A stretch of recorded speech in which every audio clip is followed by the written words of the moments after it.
요새 연애 프로그램들 되게 많이 하잖아요. 최근에 본 영상 중에 처음 보는 사람인데 자기는 3초 만에 느낌으로 알 수 있다. 이 사람이 내 사람인지. 이게 진짜 가능한 건가? 있긴 있지. 다 있어요? 근데 그 정도로 자기가 누구를 알 수 있다라는 신념이 조금 위험해 보이긴 하는데 우리는 계속 자기가 뭐를 알고 있는지 뭘 느끼는지를 계속 봐야 되잖아요. 나도 계속 변하잖아요. 근데 그렇게 강하게 신념이라는 것은 아마 처음 본 새로운 느낌이 아니라 자기 안에 뭐가 있기 때문에 거기서 강렬함을 느끼는 걸 거예요. 예를 들면 내가 되게 많이 하는 비유인데 뭐 우리가 요즘에 방구석에서 막 세계여행 다니는 거 보면은 뭐 세계 몇 대 요리 막 이렇게 소개가 되는데 그 처음 본 비주얼이나 뭐 그런 재료들이 막 군침이 돌진 않거든 사실. 근데 이제 그거에 반해서 TV에 막 짜장면, 라면 이런 거나 막 침이 막 나오고 막 밤에 막 끓이고 막 끓이다 자제하고 그러지 않나요? 예, 저는 그렇습니다. 예, 그런데 그거는 뭐가 다를까? 결국 짜장면과 라면에 대한 그 경험은 우리가 갖고 있기 때문에 보자마자 상상이 되고 몰입이 되는 건데 근데 그거 더 훌륭한 엄청난 음식이라 해도 사전 경험이었기 때문에 몰입이 안 되는 거거든요. 근데 그가 3초 만에 누구를 알아본다는 건 자기 안에 무엇이 있는데 그게 꿈틀거렸을 때 자기는 좋다라고 알고 있는 거겠죠? 그 자기 뭐를 있어서 그게 작동돼서 건드려질 때 나는 좋다 느낀다겠지? 누구를 3초 만에 파악할 수는 없잖아요. 그러니까 어떻게 보면 대상에 대한 이야기가 아니라 자기 안에 뭐가 건드려진다 하겠죠? 근데 뭐가 건드려지냐가 되게 중요하겠죠? 결국 우리는 자기 안에 이미 없는데 외부에 아무리 자극이 주어진들 작동될 수가 없어. 내가 사전에 경험하지 않았다면. 진짜 선생님 말씀대로 위험한 부분이 있기도 하겠네요. 위험하죠. 굉장한 어떤 신념인지는 모르겠지만 난 위험할 때가 더 많을 것 같은데.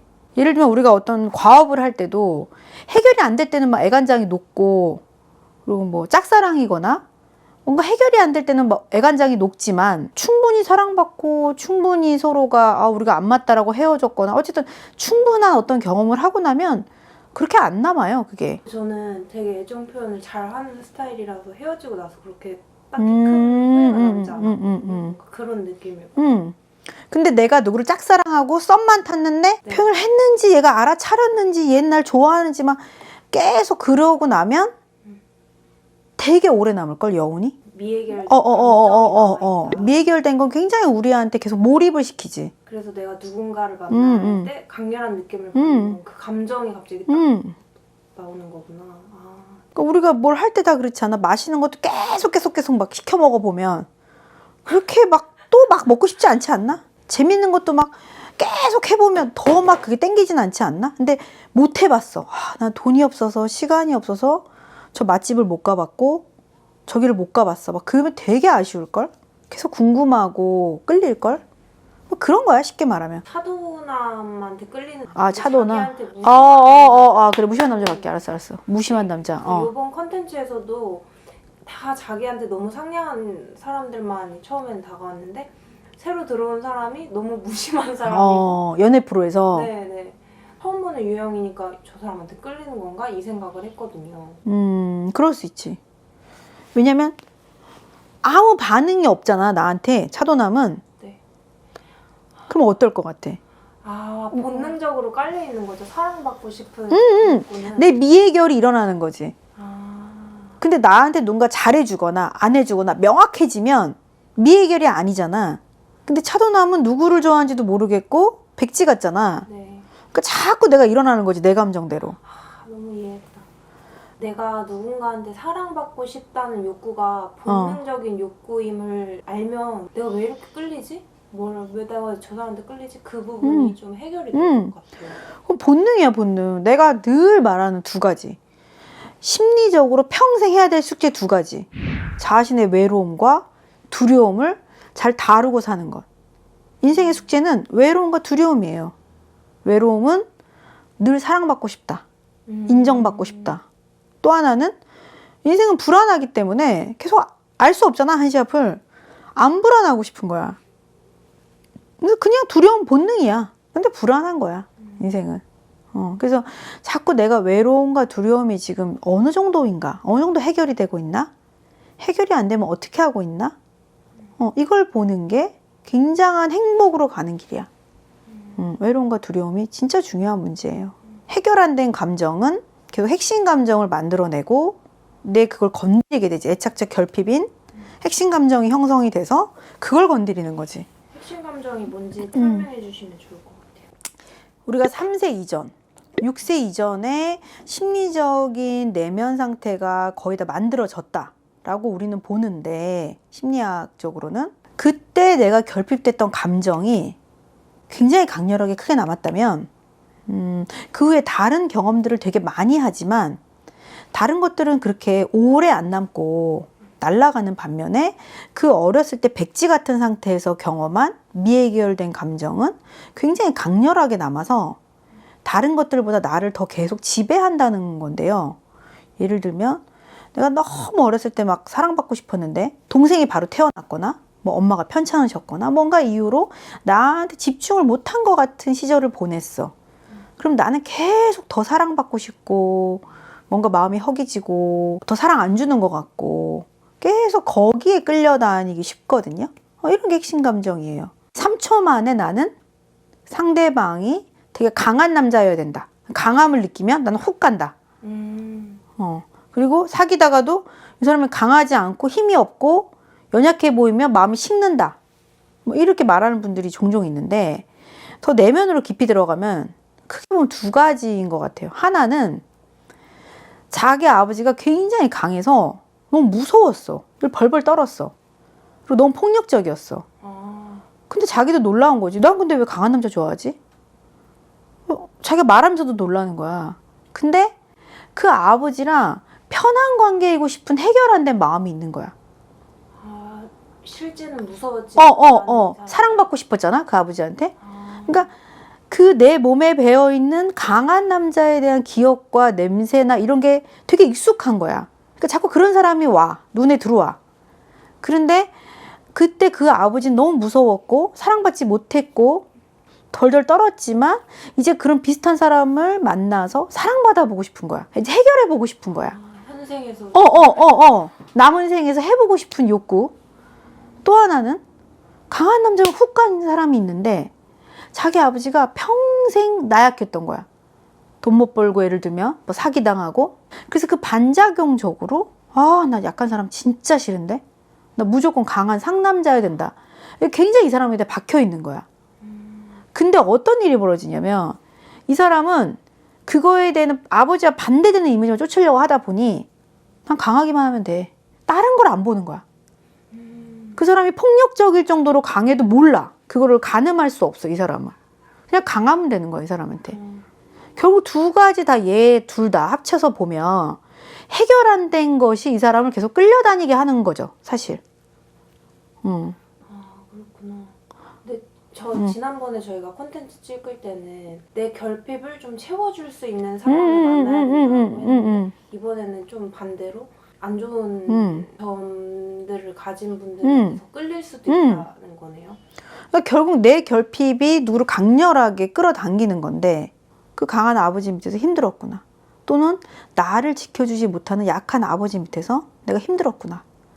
그때 나를 돌아보고 그것을 희석시키는 그 감정을 강렬하지 않게 더 이상은 충분히 자기 위로와 그때의 자신에 대해서 애도를 해주면 무엇도 나를 그렇게 훅 가게 만들지 않을 수 있지. 주변에 계속 비슷한 사람을 만나는 사람들 있잖아. 폭력적인 사람을 만나면 계속 폭력적인 사람을 만난다든지. 그래서 만약에 폭력적인 남자 계속 만난다면 이 사람한테 폭력은 무슨 경험이었는지를 정리해야 될 거야. 예를 들면 한 번도 내가 폭력을 안 당했어. 한 번도 누구한테 욕 안 듣고 컸어. 그런데 누가 나한테 욕을 했어. 그거를 이해하거나 자연스럽게 받아들일 수가 있을까? 아니요. 없을걸? 이게 뭐야 이럴 텐데 내가 한 번에도 폭력을 당했거나 그런 사람 옆에 가서 살아봤던 적이 있기 때문에 누가 나한테 폭력적으로 말하거나 횡포를 부려도 그럴 수도 있겠다의 가능성이 생기는 거야.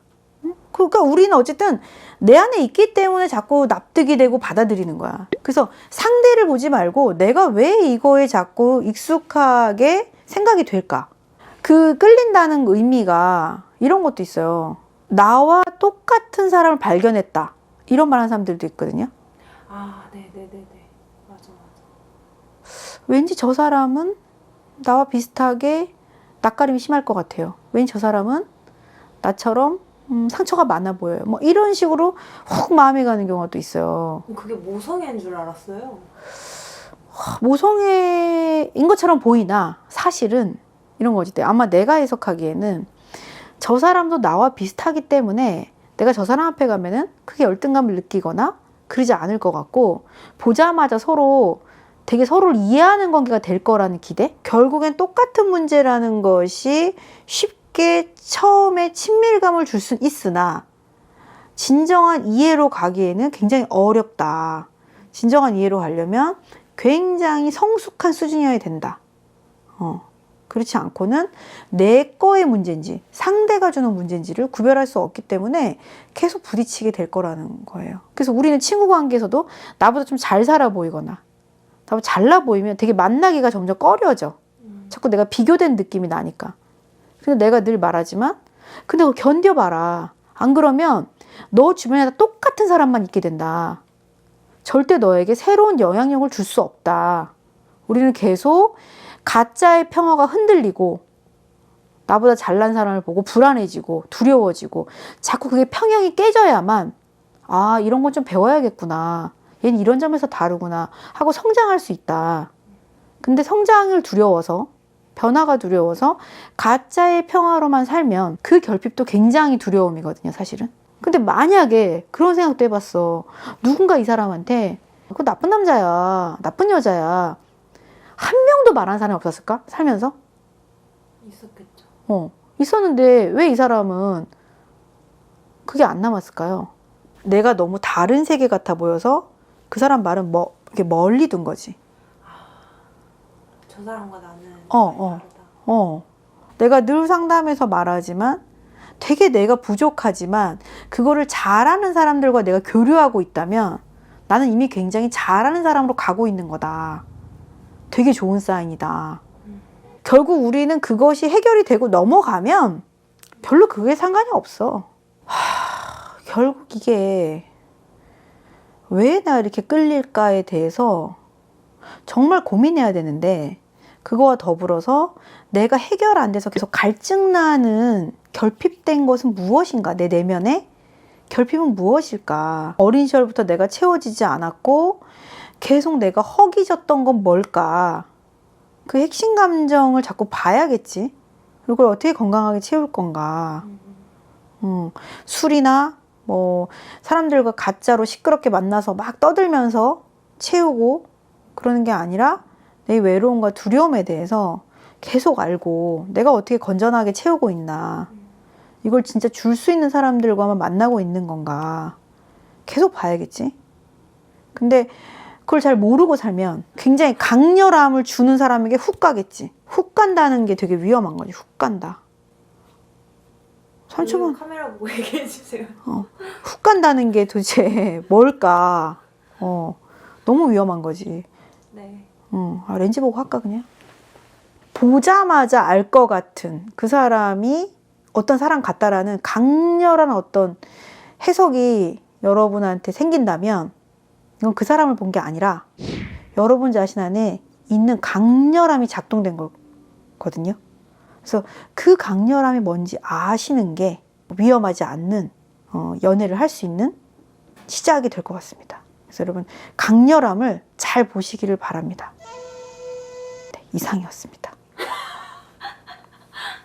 네, 네, 이상.